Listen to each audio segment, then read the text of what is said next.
So we are going to graph. You know what kind of figure this makes when we graph? Does it say somewhere? Do you know? A line, yeah, it makes a line. So we're going to graph a couple lines. We're just going to go over this from Algebra 1 review, maybe even before that. I also asked you in the directions to find the x-intercept, the y-intercept, and the slope. And there are ways to find those algebraically, and there are ways to just look at the graph and find those. And you could do either. I'm going to go over both. So we'll start with y equals 2/3 x.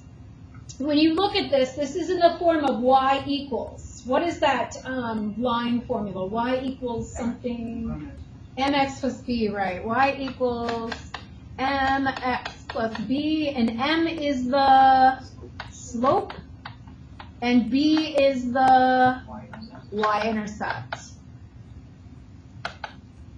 So when I look at what I need to find and I say, well, I need to find the slope, what is my slope? It's the number next to the x. What is it? 2/3. And remember, when we graph using the slope, 2 is the rise and 3 is the run. You always have to rise before you run. If you're sitting down and you try to run, it's going to be really hard.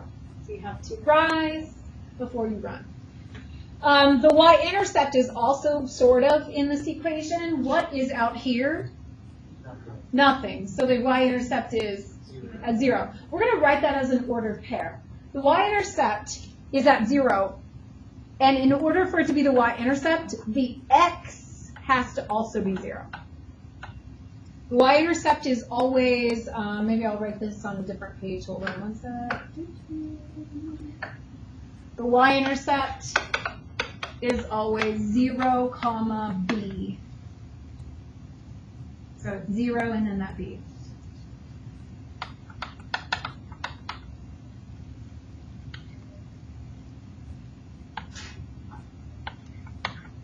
The x-intercept is when the y value is 0.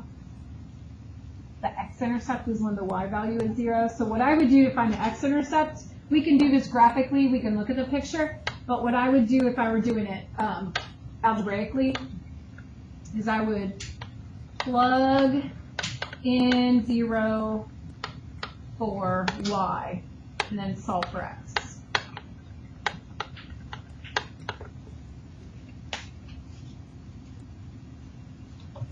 So if I put 0 in for y,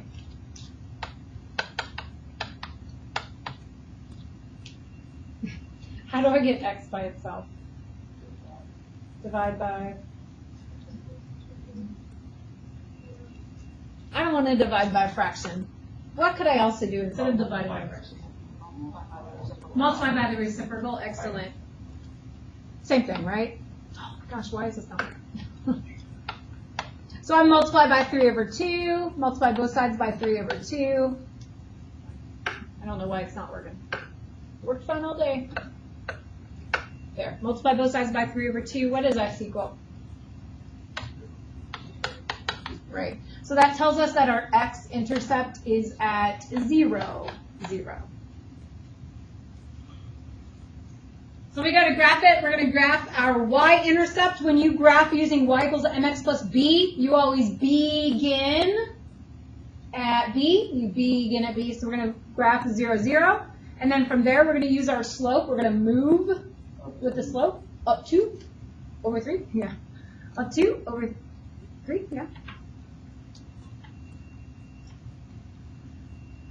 Instead of going up 2 over 3, I can do the opposite of the slope. I can go down 2, left 3, down 2, left 3.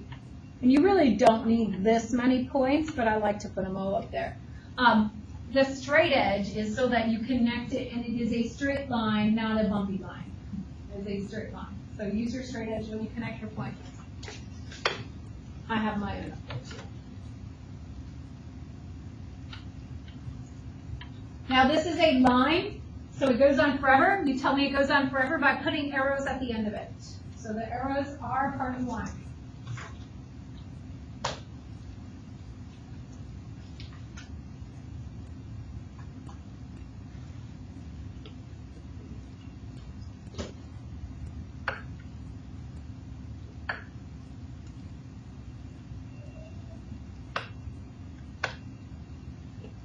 right, warm up question number 2. We need to graph f of x.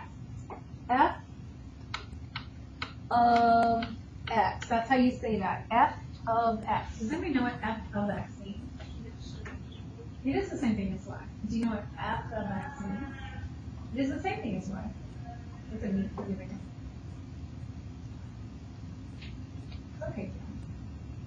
So it means the function when you use an Excel. Okay, but it is the same thing as y. It means the output. When you put in x, what do you get out? It means function. But it is the same thing as y. That's the y spot. And you're going to see it over and over again, so you get used to seeing it. It's just fancy. Wearing a dress. Dress yourself up. Same, but you look a little different. X-intercept. We'll do that in a second. Y-intercept. What's the y-intercept of negative 3x plus 1? 1. So we're going to write it as 0, 1. And the slope of negative 3x plus 1 is negative 3. And if we're doing rise over run with negative 3, that's the same as negative 3 over 1. Remember, to make it into a fraction, you put it over 1. So we're going to begin at 0, 1. And then I'm going to go down 3, right 1. Down 3, right 1. Down 3, right 1. I can also go up 3, but then I have to go left. Is that right? Yeah. If the slope is negative, the line should be going downhill, just like you read. Left to right, the line will be going downhill. It's kind of a check. If the slope is negative, the line's going downhill. Use my straight edge. And connect it. Now we still have to find our x-intercept.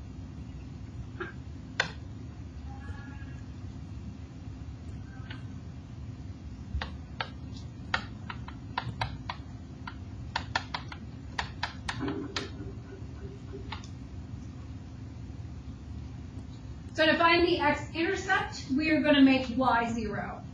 Where's y?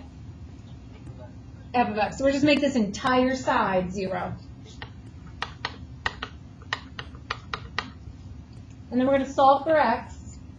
So what am I going to do to solve this? I'm going to subtract 1.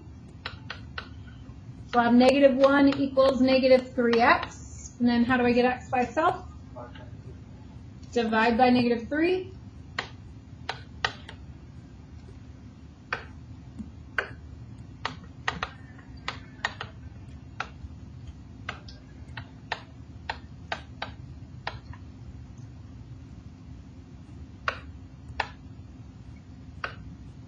So if I divide negative 1 by negative 3, negative divided by negative is a positive, and we just have 1/3.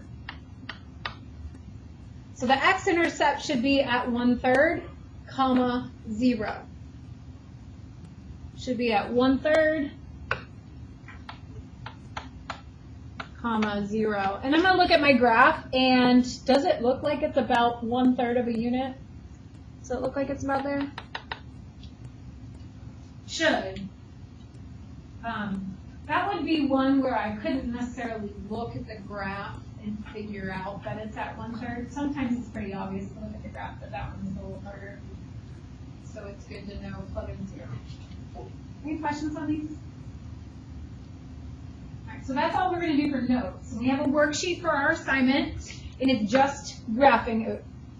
It's just graphing review to get us ready for our next lesson. And so if you're still working on your computer from yesterday, please continue doing that. Get that done first. And I'm going to pass out the assignment. You have the rest of the class to work on that. Ask me questions if you have them. Use your straight edge.